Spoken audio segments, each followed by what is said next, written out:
নমস্কার বন্ধুরা, আশা করি আপনারা সবাই ভালো আছেন। আজ আমি বানাবো চাট পাপড়ির রেসিপি। এটি দুর্দান্ত সুস্বাদু। তো চলুন দেখে নেবেন চাট পাপড়ির রেসিপিটি কিভাবে আমি বানাই। প্রথমে এখানে আমি 150 গ্রাম মটর নিয়েছি। এটি রাত্রিবেলা ভিজিয়ে রেখেছিলাম। এবার সেদ্ধ করে নেব। একটি হুইসেল দিয়ে নামিয়ে নেব। আমি প্রেসার কুকারে এবার দিয়ে দিচ্ছি। এই মটরের মধ্যে কিন্তু বেশি জল দেব না, না হলে ডাল হয়ে যাবে। এবার দিয়ে দিচ্ছি, দেখুন আধা বাটি জল, হাফ বাটি জল দিয়ে দিচ্ছি। দিয়ে এবার ঢাকনাটা লাগিয়ে একটা হুইসেল দেব। এটির মধ্যে লবণ কিছু দেব না। এখন মশলা নিয়ে নিচ্ছি, দেখুন একটি টমেটো, 2টি কাঁচা লঙ্কা, 1 পিস আদা। এবার খুব মিহি করে পেস্ট করে নেব। এখন ফোড়নে দিয়ে দিচ্ছি আধা চামচ গোটা জিরা, তারপর গোলমরিচ এবং গোটা গরম মশলা, তেজপাতা, শুকনা লঙ্কা।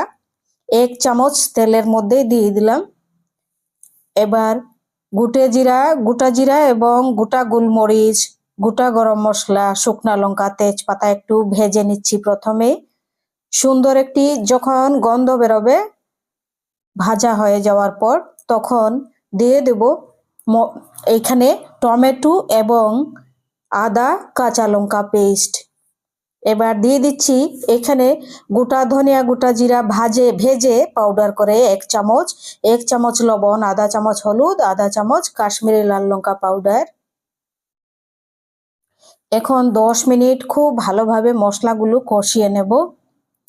মশলাগুলি যখন ভাজা ভাজা হয়ে যাবে, সুন্দর কাঁচা গন্ধ চলে যাবে, তখন আমি দিয়ে দেব এখানে সেদ্ধ করে রাখা মটর। দেখুন খুব সুন্দর সেদ্ধ হয়েছে মটরগুলো, দেখে বুঝতে পারছেন। কম জল দেয়াতে এবং লবণ ছাড়া সেদ্ধ করেছি আমি। এর জন্যে ডালের মতো হয়নি, নাইলে অনেক সময় ডালের মতন একদম ভর্তা হয়ে যায়। তো এর জন্য আমি লবণ ছাড়াই সেদ্ধ করে নিয়েছি। খুব সুন্দর সেদ্ধ হয়েছে। এবার দিয়ে দিচ্ছি এখানে ছোট চায়ের কাপে 1 কাপ জল, আর জল দেব না। এখন আরো 5 মিনিট জাল করে নিচ্ছি, ভালোভাবে রান্না করে নিচ্ছি। দেখুন খুব সুন্দর তৈরি হয়ে গেছে।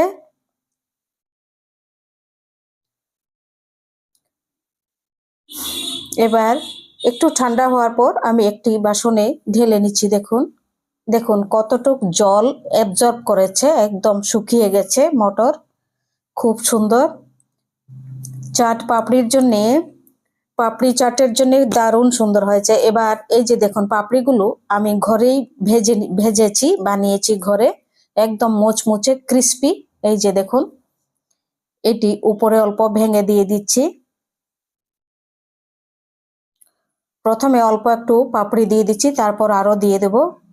দারুণ সুন্দর ক্রিস্পি, একদম মোচমুচে।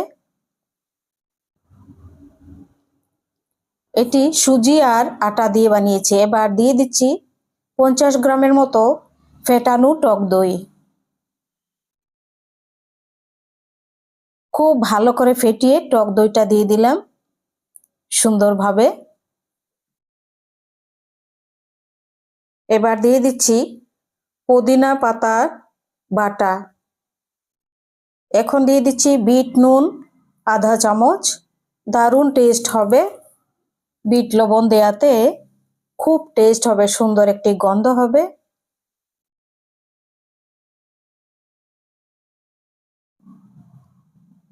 এখন দিয়ে দিচ্ছি টমেটো সস। এবার দিয়ে দিচ্ছি বেদানা।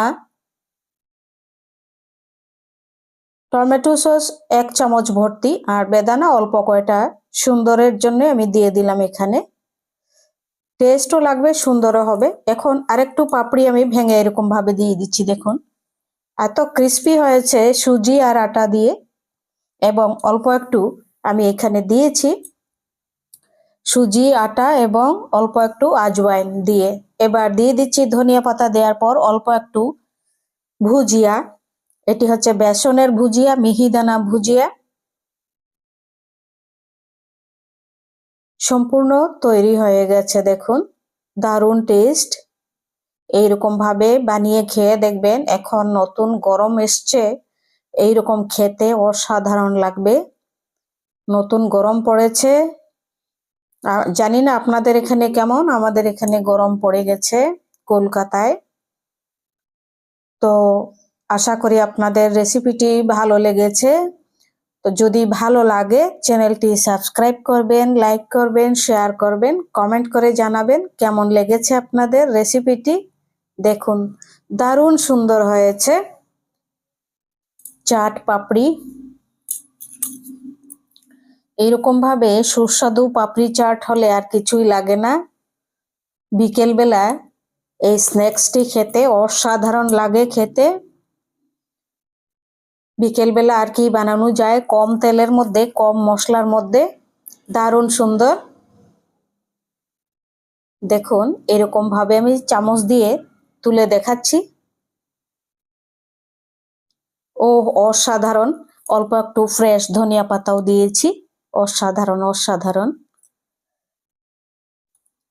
আপনারা চাইলে এখানে পেঁয়াজ ব্যবহার করতে পারেন। আমি পেঁয়াজ ছাড়াই এটি বানিয়েছি। এখানে অল্প কাঁচা পেঁয়াজ কুচি কুচি করে একদম মিহি করে এখানে মিহি করে পেঁয়াজটি দিতে পারেন। আমি পেঁয়াজ ছাড়াই বানিয়েছি। দেখুন দারুণ টেস্ট হয়েছে। এইরকম ভাবে আপনারা বানাবেন। আর অনুগ্রহ করে ভিডিওটি স্কিপ না করে সম্পূর্ণ ভিডিওটি দেখবেন। আমি খুব খুব কৃতজ্ঞ থাকবো আপনাদের কাছে। সবাই ভালো থাকুন, সুস্থ থাকুন।